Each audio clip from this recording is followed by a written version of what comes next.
Hey everyone, welcome back to another deep dive. Today we're going to be tackling something that might not sound super exciting at first. Oh, really? Personal finance? Okay. Yeah, but before you click away thinking this is going to be some boring lecture, I promise you, Yeah. this deep dive is all about giving you the tools and empowering you to really take control of your money Okay. and achieve financial wellness. I like that. And, we're going to be exploring this awesome guide called No. the One Thing Financial Wellness Guide. And it's packed with practical advice. Awesome. And trust me, you're going to learn some seriously eye-opening stuff today. Really? It can make a real difference in your life. I'm excited. So, what's really interesting is this guide goes beyond just the numbers. Yeah. It really emphasizes how being financially savvy impacts your whole life. It's true. It's not just your bank account. Right. It's way more than spreadsheets. Absolutely. This guide dives into how financial awareness is linked to things like stress, Uh-huh. your health, even your relationships. Wow.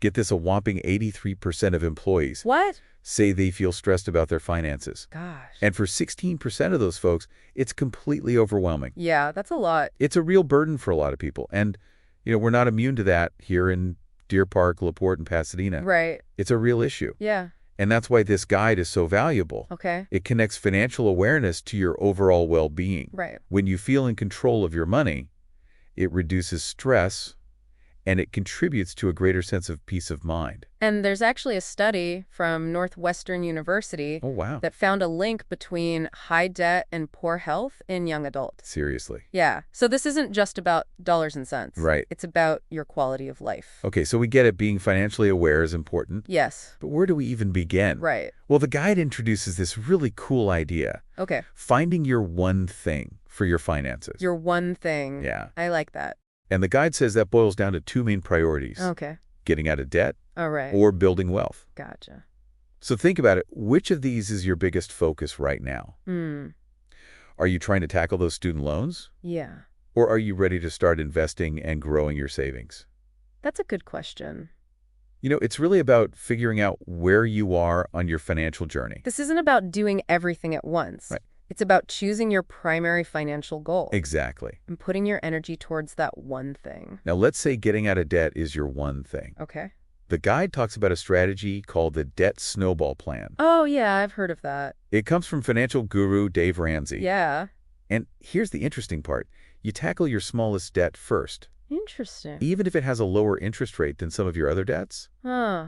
I know it sounds a bit counterintuitive, right? Yeah, it does. Like, you would think you want to go for the one with the biggest interest rate. Right. But it's all about the psychology of it. It might seem counterintuitive, Right. but the debt snowball plan is all about using psychology to your advantage. Yes, it's about those early wins and how they keep you motivated. I see. You pay off that small debt, you get that feeling of accomplishment, Uh-huh. and it just motivates you to keep going. Right. It's like a snowball rolling downhill. It gets bigger and faster as it goes. This plan aligns with the book's idea of focusing on domino effects. Yes. You knock over one domino and it triggers a chain reaction, Yeah. making it easier to tackle the next debt and the next until you're debt-free. It's so true. It's a really powerful way to gain momentum. Okay, so imagine you've got a credit card with a $500 balance Okay, and a car loan for $1,000. got it.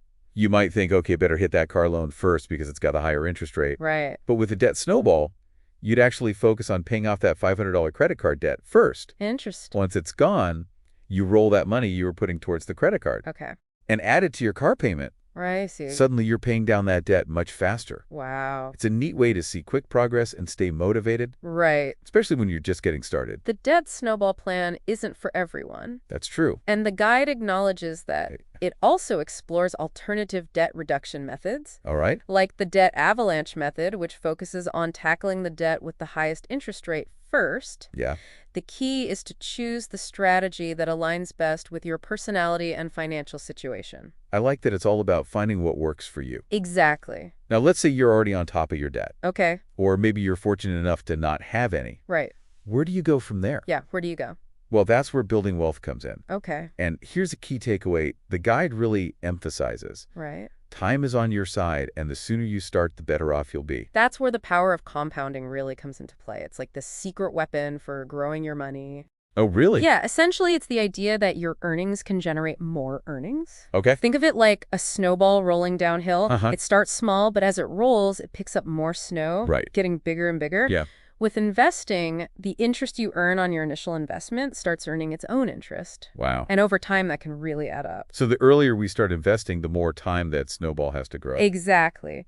Now, when it comes to building wealth, the guide stresses the importance of defining your big why, Okay. that ultimate financial goal you're working towards. So it's like figuring out your financial destination, Yeah. right? Whether it's buying a home right here in Deer Park, Uh-huh. retiring, early traveling the world, Right.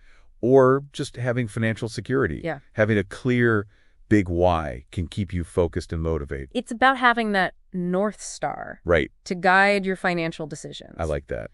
Once you've got your big why in mind, you can start working backward to figure out how to get there. And the guide provides a really handy framework for that. Oh, really? Yeah, it poses 4 key questions to help you get specific with your wealth building plan. Okay. How much money will you need each year to live the life you want? How long do you have until you want to reach your goal? Okay. How fast do you think your investments will grow? Okay. And what kind of return do you expect those investments to generate? Those are really good questions. Right. Yeah. It really helps you avoid that guesswork. Asking yourself these questions can really help you avoid guesswork and make more informed decisions. Yeah, it's like instead of just throwing money at something and hoping for the best, Right. you're actually doing the math and creating a solid plan. Speaking of solid plans, the guide also emphasizes the importance of understanding your net worth. Okay, so net worth, that's basically a snapshot of your financial health right now. Exactly. It's a simple equation. Okay. Your assets, what you own, minus your liabilities, what you owe. Right. It's like taking inventory of your financial life.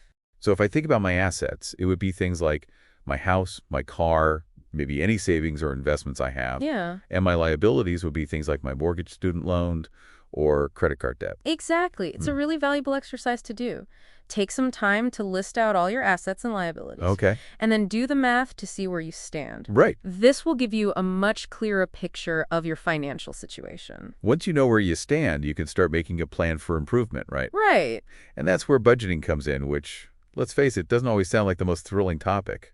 I think a lot of people have a negative perception of budgeting, but Yeah. it doesn't have to be restrictive or complicated. Right. Think of it as a way to gain control of your money so you can actually achieve those big why goals we were talking about earlier. It's like a roadmap for your money. Yeah. Helping you prioritize your spending and make sure you're on track to reach your goals. Right. And the guide even provides a helpful budget template in Appendix 1 to help you get started.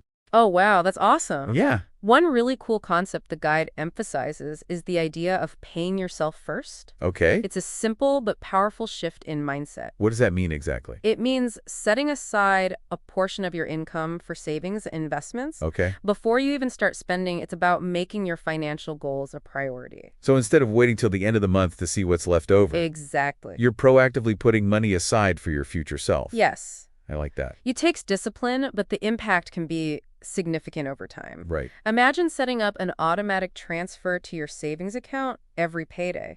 You're essentially automating your savings, taking the decision out of the equation, I see. and making sure you're consistently building your financial future. Okay, so we've talked about being financially aware, defining our one thing, tackling debt, building wealth, Right. and the importance of budgeting. Yes. Now, here's something that really intrigued me in the guide. Okay. It dives into the habits of wealthy individuals. Interesting. And it turns out it's not all about luck or inheritance. Right. There's this misconception that wealth is something you're either born with or you're not. Yeah. But Thomas Corley's research on the habits of wealthy individuals actually revealed some fascinating insights. Oh, really? Yeah. He found that wealthy people tend to cultivate specific habits that contribute to their financial success. So it's not just about hitting the lottery or inheriting a fortune. Nope. It's about having the right mindset and developing habits that support your financial goals. Exactly. It's about making conscious choices and being intentional with your time, energy, and resources. I love that, intentional living. Yes. So give us some examples. What are some of those habits wealthy people tend to have that we can learn from? Well, for example, the guide highlights that 44% of wealthy individuals wake up at least 3 hours before they start work. Wow, 3 hours. Yeah. It's about starting the day with purpose and maximizing their time. That's dedication. It is. I guess it makes sense, though. The more time you have to focus on yourself and your goals, the more you can accomplish. Exactly. Another interesting finding is that 79% of wealthy individuals network regularly, Oh, wow. dedicating at least 5 hours each month to building relationships and expanding their circle of influence. Okay. They understand that building strong connections can open up opportunities. It's like the saying, it's not what you know, it's who you know. But I think it's more than that. Right. It's about being proactive and building genuine relationships. I can see how that could be especially important for us here in Deer Park, LaPorte, and Pasadena, where our community is so tightly knit. Absolutely. And when it comes to personal development, the guide points out that a whopping 88% of wealthy individuals dedicate at least 30 minutes every day to reading. Seriously. Yeah, for education or career-related purposes, they're constantly learning, growing, and expanding their knowledge base. That's impressive. It reminds me of that quote, the more that you do, the more things you will know. The more that you learn, the more places you'll go. It's a testament to the power of continuous learning.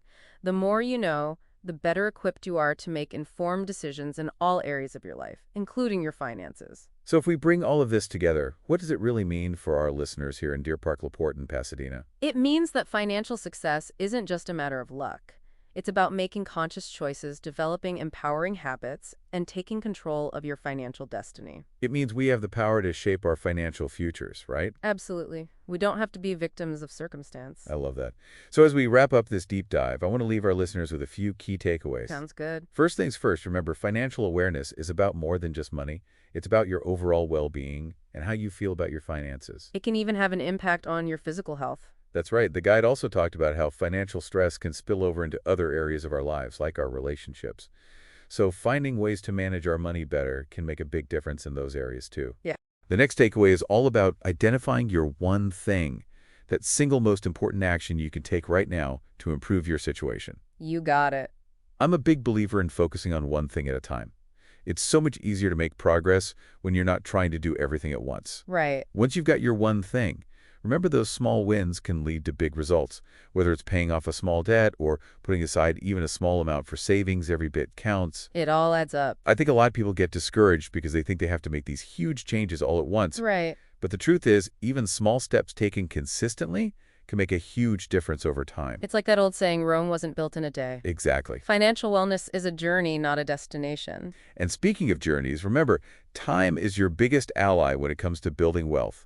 The earlier you start investing, the more time your money has to grow, thanks to the magic of compounding. We talked about that snowball effect. Just imagine how big that snowball can get if you give it enough time to roll. And finally, cultivate those empowering habits that will support your financial success. Remember, it's not just about luck. It's about making conscious choices and taking control of your financial future. I like that. We talked about those habits of wealthy individuals, like waking up early, networking regularly, and dedicating time to learning. Those are all great examples of things we can incorporate into our own lives. And remember, it's never too late to start. Even if you haven't been practicing these habits up until now, you can start today. So true. So to wrap things up, we encourage you to revisit the one thing concept and determine your own financial priority.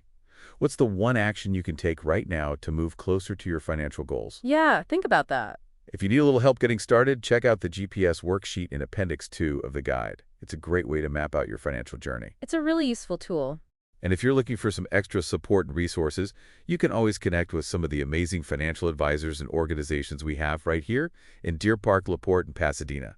They can offer personalized guidance and support to help you reach your financial goals. There are so many great resources available in our community. And remember, taking control of your finances is within your reach. Start with your one thing. Make those small changes today and watch as they blossom into big results in your future.